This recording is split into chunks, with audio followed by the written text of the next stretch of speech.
Assalamualaikum warahmatullahi wabarakatuh. Halo teman-teman Pripos, kembali lagi di Pripos Public Relation Podcast. Kali ini saya Muhammad Fariji Putra Palapa selaku MC dari bidang PR akan nemenin kalian semua nih untuk ngobrol-ngobrol bareng narasumber kita yang keren banget nih. Kita bakalin ngobrol tentang isu yang hangat pada beberapa belakangan ini nih, konten digital sebagai alat komunikasi masa kini. Yang pasti teman-teman udah pada nggak asing ya sama yang namanya konten digital. Dan mungkin juga teman-teman udah ada yang aktif nih buat konten digital di banyak platform sosial media seperti TikTok, Instagram, maupun YouTube, dan lain-lain. Dan tanpa berlama-lama lagi, kita langsung aja sapa narasumber kita pada hari ini, seorang konten kreator yang juga alumni dari LKPE. Ada Kak Sayekti Lestari. Halo Kak. Hai, hai Ezi, hai semuanya, hai teman-teman. Oke, kakaknya saya panggil Kak Tari aja ya. Iya, aku biasanya dipanggilnya Tari. Oke. Yang kita tahu juga kan Kak Tari ini merupakan alumni dari LKP ya, dan juga sudah lulus dari dunia perkuliahan. Kalau boleh tahu setelah lulus dari dunia perkuliahan, Kak Tari belakangan ini sibuk ngapain aja sih? Kalau untuk sekarang sih istirahat sebentar dulu deh untuk dari dunia kerja. Tapi nanti mungkin seterusnya bakal kerja lagi. Gitu. Oh oke. Oke, jadi istirahat dulu ya Kak dari dunia kerja ya. Ya, tapi ya sekalian melanjutkan hobi. Jadi ada masih ada waktu luang, jadi ya sempatkanlah untuk melakukan hobi yang disukain. Oke. Jadi kakak ini bisa dibilang sebagai konten kreator karena membuat podcast ya Kak? Untuk konten kreator kayaknya bagi aku terlalu wah gitu sih, karena aku sendiri untuk membuat konten podcast itu sebagai ajang untuk memperbaiki public speaking aku gitu. Kan udah lama nih misalkan nggak kumpul sama teman, nggak komunikasi sama orang lain, jadi untuk berbicara di depan umum atau public speakingnya jadi agak kurang. Jadi aku mikir apa sih hal yang bisa aku buat atau karya yang bisa aku buat sekaligus aku memperbaiki public speaking aku. Jadi ya aku membuat konten podcast gitu. Oh oke. Jadi konten podcast yang kakak buat ini untuk menambah ilmu dalam berpublic speaking ya Kak? Iya, jadi bisa menambah public speaking gitulah. Oke, setelah ini mungkin saya akan nanya-nanya sedikit nih Kak tentang apa itu konten digital dan beberapa pertanyaan tentang podcast juga nih Kak. Ya, Jadi apa kalau itu? boleh tahu, apa sih alasan Kakak bikin konten digital seperti podcast dan apa sih feedback yang bisa Kakak dapatkan dari konten digital tersebut Kak? Oke, kenapa aku milihnya podcast ya? Karena aku pertama adalah orang yang suka ngomong gitu, suka bicara. Jadi bagaimana aku bisa menyalurkan hobi ngomongku itu menjadi sesuatu yang lebih baik.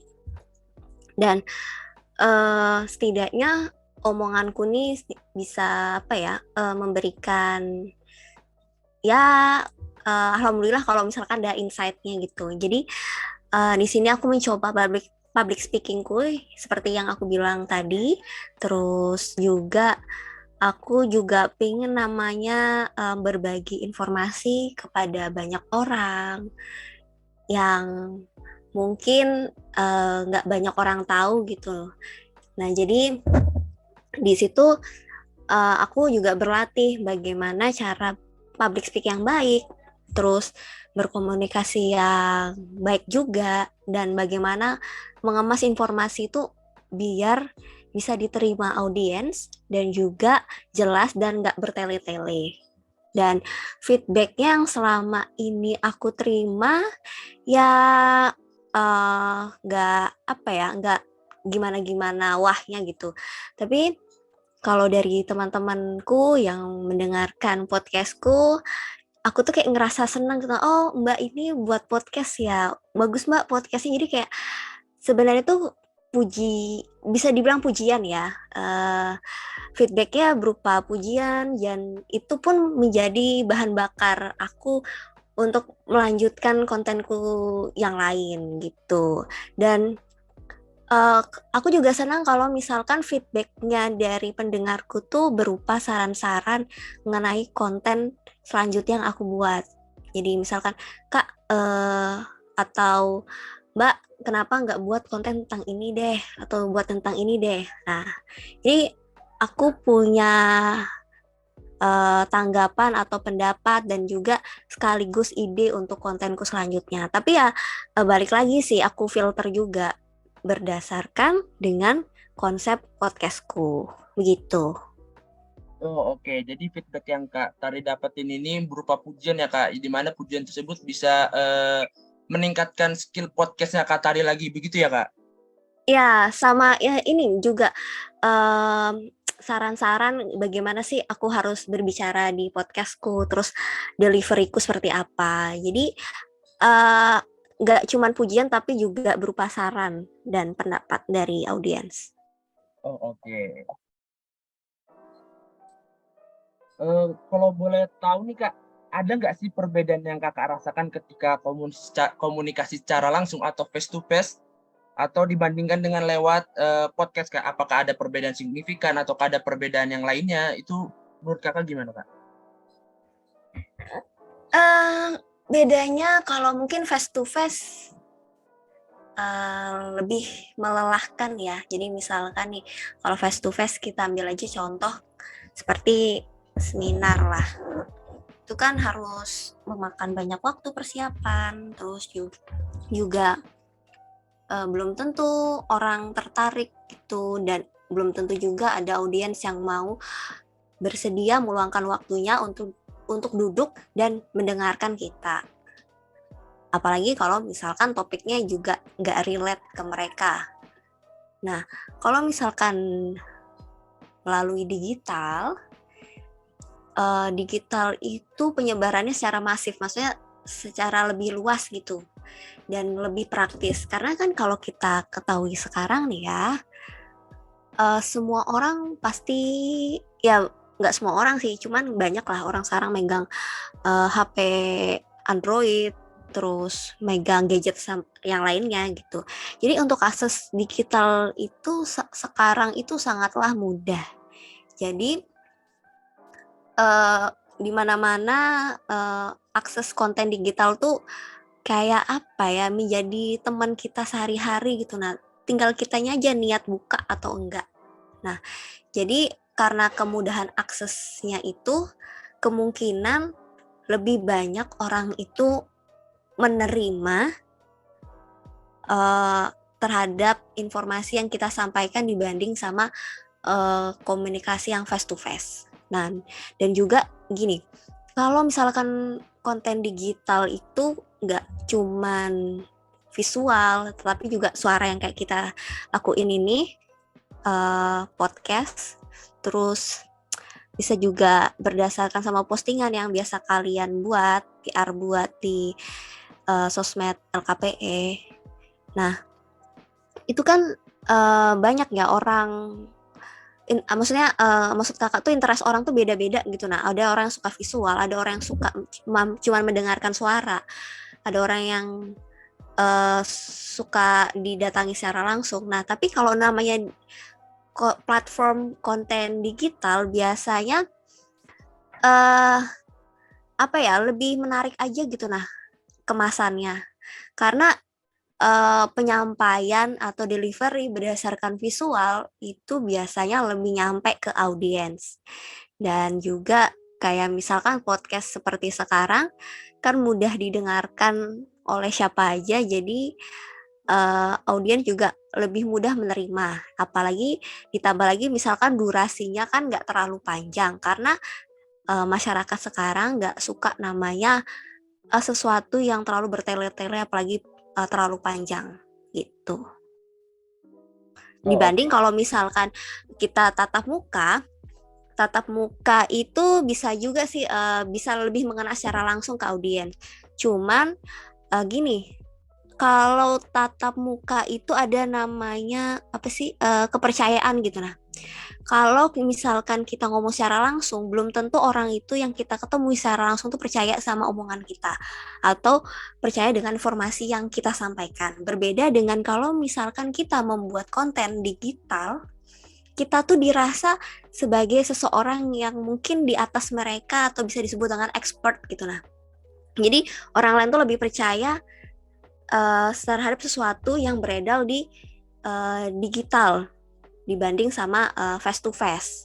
Nah, maka dari itu kita sebagai content creator, kakak dan juga public relation LKPE untuk membuat konten sebisa mungkin riset dulu informasi yang kita mau sampaikan ke audiens dan setidaknya dan memang harus jelas dan terpercaya. Jadi gitu. Oh, oke Kak. Ya belakangan ini banyak juga sih Kak masyarakat Indonesia yang udah mulai tertarik sama podcast nih Kak di platform seperti YouTube, TikTok, Instagram dan lain-lain. Nah, belakangan ini juga lagi tren ya Kak. Menurut atau berdasarkan pengalaman Kakak nih, efektif nggak sih konten digital seperti ini buat berkomunikasi? Sepanjang pengamatan kakak dan teman-teman, uh, konten podcast itu cukup efektif. Ya seperti kakak bilang kan, kita cuma tinggal mendengarkan, kita tinggal buka Spotify, habis itu ngedengerin sambil tidur, sambil masak, sambil jalan, itu masih bisa kita dengar gitu. Jadi penyampaian informasi itu bisa kita dapatkan di mana aja, jadi bisa lebih praktis dan nggak ribet gitu. Jadi ya cukup efektif bagi kakak. Oh, oke. Jadi cukup efektif ya Kak untuk melakukan konten digital sebagai komunikasi ya Kak. Ya. Yang kita tahu sendiri kan Kak Tari ini merupakan konten kreator podcast ya Kak. Dalam melakukan sesuatu itu pasti ada tantangan nih. Tantangan apa saja sih yang dialami Kakak saat membuat konten dan gimana cara Kak Tari itu ngatasin tantangan tersebut Kak? Oke, tantangannya. Yang pertama pasti tentang ide. Apa sih kelanjutan ide lagi untuk di konten selanjutnya. Terus ide ini nggak cuma itu sih, bagaimana caranya menarik orang biar orang lain itu mau ngedengerin podcast kita, entah dari topiknya atau pembawaan kita. Nah, jadi kakak tuh tantangannya tuh nyari ide apa sih yang ngetren pada saat ini, dan gak cuman ngetren aja tetapi kakak juga harus mengukur kemampuan kakak dalam membawakan kontennya itu. Dan jadi punya tanggung jawab gitu, nggak cuman asal-asalan untuk sekedar ngetren tapi nggak tahu seluk beluknya, tapi kita juga harus belajar gitu. Nah, kemudian namanya podcast ini kan juga baru up ya. Sebenarnya nggak juga sih, waktu itu ya sekitaran 2019 tuh udah mulai terkenal lah namanya podcast. Ya, Tapi biasanya bukan podcast yang di YouTube ya. Maksud kakak ini podcast yang memang berupa suara gitu, yang ada di platform Noise, Spotify, atau Anchor. Itu biasanya sudah banyak, tetapi kan baru saat ini aja yang nge-hype lagi. Nah, pada saat itu aku mulai di 2019 dan juga agak struggling gitu. Jadi strugglingnya adalah ini tuh cuma berupa suara, bukan berupa visual yang pada saat itu lagi ngetrennya seperti TikTok atau YouTube. Jadi memang agak struggle-nya di situ. Nah, jadi mau nggak mau bagaimana cara memancing orang untuk mendengarkan kita adalah kita harus menyediakan topik yang dibutuhkan oleh audiens, dan setidaknya harus relate dengan kondisi audiens pada saat itu. Ya. Dan, oh ya, kakak juga mau tanya nih, PR sendiri kan juga buat konten. Nah, kakak juga mau balik tanya nih, apa sih tantangan kalian dalam membuat konten digital? Mungkin sama yang seperti Kak Tari katain sih, berupa ide mungkin, atau kita juga sebagai anggota LKP masih belajar juga nih Kak dalam melakukan podcast untuk bagaimana berbicara saat podcast, bagaimana nada-nadanya saat berbicara pada podcast. Itu aja sih Kak, tantangan-tantangan kita Kak. Mungkin kita harus lebih belajar lagi untuk melakukan podcast itu sendiri Kak. Oh ya, sama ini deh. Uh, Mungkin awal-awal kalau kita buat konten itu hal yang paling menantang adalah menentukan audiens yang kita tuju, ya kan? Karena kita nggak bisa namanya menjangkau semua audiens, karena kita juga nggak bisa menjangkau semua pengetahuan untuk semua orang. Nah, jadi kalau misalkan kakak tuh audiensnya 20-an tahun, dari ya pokoknya umur-umur kuliah lah, sampai 25 tahun ke atas gitu. Nah, jadi kakak harus cari nih namanya konten yang berkaitan atau relate dengan usia segitu. Nah, dan juga ditambah lagi sama pembawaan kakak dalam menyampaikan tuh harus juga tidaknya harus bisa ngena juga ke mereka, karena mereka kan tidak mau namanya penyampaian ide konten yang terlalu formal, jadi harus santai juga, mungkin harus diselain candaan, apalagi kalau misalkan kita punya bintang tamu, jadi bintang tamu kita juga harus kita briefing bagaimana bisa ikut arus kita dalam menyampaikannya sesuai dengan target audiens kita. Nah, kalau PR sendiri targetnya ini anak kuliah ya berarti ya? Iya benar Kak, anak kuliah. Oh ya, jadi apa nih tantangannya untuk menghadapi audiens yang anak kuliahan? Kalau dari PR sendiri? Mungkin itu sih Kak, karena anak kuliah sendiri mungkin lebih suka ke visual yang Kakak bilang tadi. Anak-anak zaman sekarang lebih suka seperti YouTube, dan kurang suka dengan hanya merupakan yang berupa suara aja gitu Kak. Jadi mereka lebih suka ke yang visual, seperti mungkin contohnya seperti podcast Deddy Corbuzier atau podcast-podcast yang ada di YouTube Kak. Jadi seperti itu sih Kak tantangannya Kak. Mereka lebih suka yang mereka lihat secara langsung daripada hanya mendengarkan suara. Mungkin itu sih Kak menurut saya Kak. Oh ya.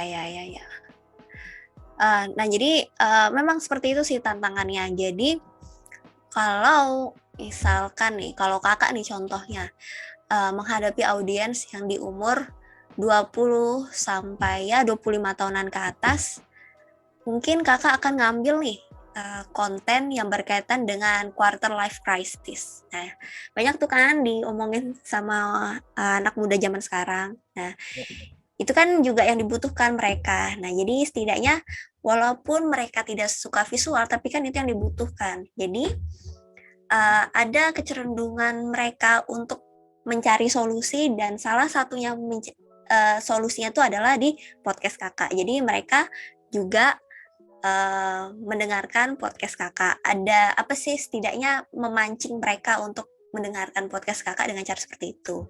Nah, mungkin kalau PR, apakah ada di konten mungkin kayak selanjutnya ini musim-musim anak baru masuk sekolah kan, jadi bisa mungkin bagaimana cara persiapan masuk ospek, atau pentingnya organisasi di kampus, ya mungkin seperti itulah.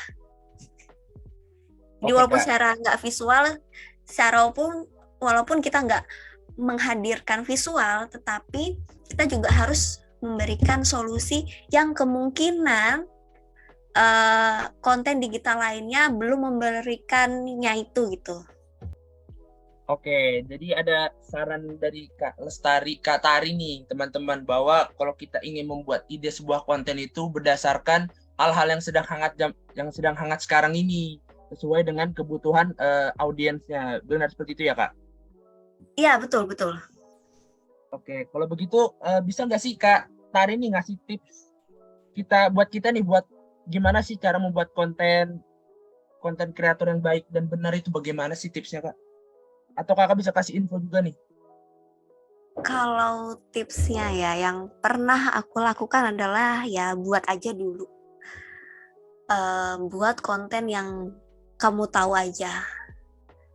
Apa yang kamu ketahui, apa yang kamu kuasai, dan apa yang kamu sukai. Sembarang lah, entah itu visual, suara, atau berupa desain seperti yang ada di Instagram, dan juga yang lainnya lah. Jadi mungkin untuk penetapan audiens segala macam tuh nanti aja dulu. Bagi kakak yang penting mulai aja dulu, kalian yang mana yang kalian kuasai, yang mana kalian sukai. Nah, nanti berjalannya waktu, kalian udah mulai nih namanya kenal, namanya audiens, namanya pencarian ide konten gitu.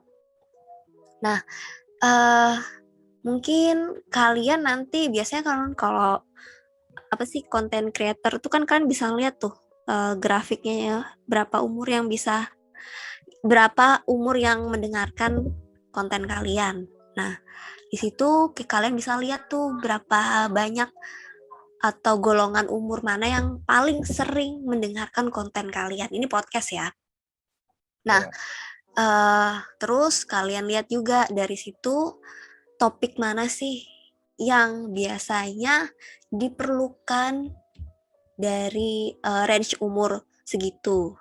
Nah, habis itu setelah kalian tahu nih apa yang dibutuhkan, nah kalian mulailah membuat ide konten berdasarkan dengan riset kalian. Terus kalian juga jangan lupa untuk terus namanya tuh belajar.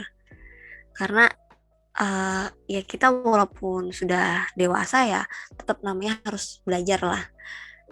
Ditambah lagi, setelah itu kalian juga mesti belajar lagi penyampaian dalam public speaking kalian. Enaknya seperti apa, lebih nyaman kalian tuh seperti gimana, seperti apa, dan jangan sampai hal-hal yang kalian berusaha untuk menjadi bagus malah nggak tersampaikan di audiens. Jadi menurut aku lebih baik informasi itu disampaikan, lebih pentingnya tuh informasi itu bisa tersampaikan loh oleh audiens, walaupun kalian penyampaiannya mungkin apa adanya, ya nggak apa-apa. Karena buat apa kalau kalian bagus kemasannya tetapi nggak bisa tersampaikan sama audiens, itu sih. Terus juga belajar lagi untuk editing, karena ini pasti nggak lepas dari namanya editing kan. Jadi belajarlah namanya untuk editing. Terus selain itu juga jangan terlalu sombong, mentang-mentang konten kreator lah. Jadi kayak ada suatu pride lah di dalam diri kita, jangan sampai seperti itu. Karena kalau kalian seperti itu, kalian nggak mau nanti namanya menerima kritikan. Benar. Setelah itu jangan terlalu jangan terlalu berusaha untuk menjadi sempurna. Jadilah apa adanya kalian. Terus juga jangan sampai kalian memberikan sesuatu yang negatif ke masyarakat, karena ini namanya konten digital kan, yang penyampaiannya itu secara masif dan bisa diakses oleh siapa aja. Jadi jangan sampai memberikan edukasi yang gak baik ke masyarakat. Terus juga jangan pernah nyerah untuk membuat konten, walaupun misalkan pendengar kalian atau viewer kalian sedikit, tetap aja buat konten. Karena ya namanya baru-baru buat konten ya, pasti viewer tuh dikit, tapi lama-lama nanti ada lah channel kalian itu dilihat banyak orang. Nah, terus juga eh kalau misalkan kalian mau berkembang lagi, mungkin kalian bisa eh ini sih bagi kakak, belajar dari konten-konten kreator sebelum kalian. Bagaimana sih caranya ngolah konten itu seperti apa? Terus ide-ide kontennya, maksudnya ide-ide konten seperti misalkan mengundang bintang tamu. Nah, itu juga kalau misalkan kita ngundang bintang tamu, perhatikan juga attitude-nya. Dan memang sih semua hal yang tadi kakak bicarakan dari step awal sampai sekarang, jangan lupa untuk attitude itu sih. Karena kita itu juga nilai dari attitude kita. Ya mungkin seperti itu aja sih menurut kakak. Oh oke Kak. Jadi menurut Kakak tips buat kita bagi yang ingin membuat konten itu mulai aja dulu ya Kak. Terus jangan lupa banyak-banyak belajar tentang konten maupun hal yang lainnya berkaitan dengan konten. Terus Ya, juga attitude ya Kak yang paling penting ya Kak.